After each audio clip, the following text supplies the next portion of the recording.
శ్రీరామనవమి నాడు అయోధ్యలో కనిపించిన అద్భుతం. శ్రీరామనవమి నాడు అయోధ్యలో ఒక అద్భుతం ఆవిష్కృతమైంది. బాలరాముడి నుదుటిపై సూర్యకిరణాలు తిలకంలా మెరుస్తుంటే భక్తులు పరవశించిపోయారు. అసలు గర్భగుడిలోకి సూర్యకాంతి ఎలా వచ్చింది? ఈ సూర్యతిలకం వెనుక ఉన్న సైన్స్ ఏంటో మీకు తెలుసా? ఇది కేవలం యాదృచ్ఛికంగా జరిగింది కాదు. దీని వెనుక ఐఐఏ శాస్త్రవేత్తలు మరియు సెంట్రల్ బిల్డింగ్ రీసెర్చ్ ఇన్స్టిట్యూట్ నిపుణుల మేధస్సు ఉంది. ఆలయ 3వ అంతస్తులో అమర్చిన ప్రత్యేకమైన అద్దాలు మరియు కటకాల ద్వారా సూర్యకాంతిని గర్భగుడిలోకి మళ్లించారు. సూర్యరశ్మిని గ్రహించేందుకు పైకప్పుపై ఒక పరికరాన్ని అమర్చారు. అక్కడి నుంచి కాంతి పైపుల ద్వారా లోపలికి ప్రవేశిస్తుంది. పుటాకారాలు, కుంభాకారాల కటకాల సాయంతో ఆ కాంతిని కేంద్రీకరించి సరిగ్గా బాలరాముడి నుదుటిపై పడేలా చేశారు.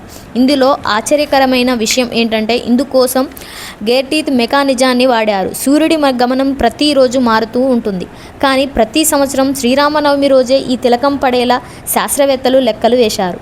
గడియారంలోని ముళ్ళులు మాదిరిగా కదిలే ఒక వ్యవస్థ 365 రోజుల పాటు అద్దం యొక్క కోణాన్ని స్వల్పంగా మారుస్తూ ఉంటుంది. దీనివల్ల వచ్చే ఏడాది శ్రీరామనవమి నాటికి ఆ అద్దం సరిగ్గా సూర్యకాంతిని విగ్రహం వైపు ప్రతిబింబించేలా సిద్ధమవుతుంది. ఈ కిరణం దాదాపు 58 మిల్లీమీటర్ల పరిమాణంలో ఉంటుంది.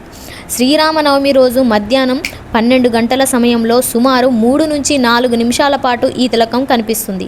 దీనికోసం విద్యుత్ అవసరం లేదు, కేవలం సూర్యకాంతి మరియు గేర్ల కదలిక మాత్రమే సరిపోతుంది. ఇది మన ప్రాచీన ఆలయ నిర్మాణ శైలిని, ఉదాహరణకు కోనార్క్ సూర్య దేవాలయం ఆధునిక విజ్ఞానంతో కలిపి చేసిన అద్భుతం.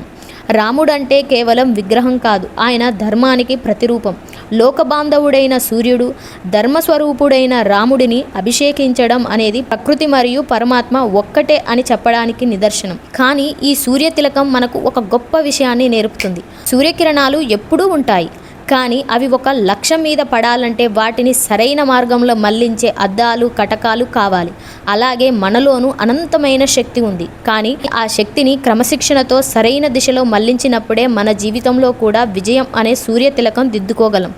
విజ్ఞానం వినయంతో తలవంచి విశ్వాసానికి అందించిన నిరాజనం ఈ సూర్యతిలకం. అందరూ జై శ్రీరామ్ అని కామెంట్ చేయండి. ఈ వీడియో నచ్చితే ఒక లైక్ చేయండి. ఇలాంటి ఇన్ఫర్మేషన్ వీడియోస్ కోసం తప్పకుండా మన ఛానల్ని సబ్స్క్రైబ్ చేసి సపోర్ట్ చేయండి. Thank you for watching.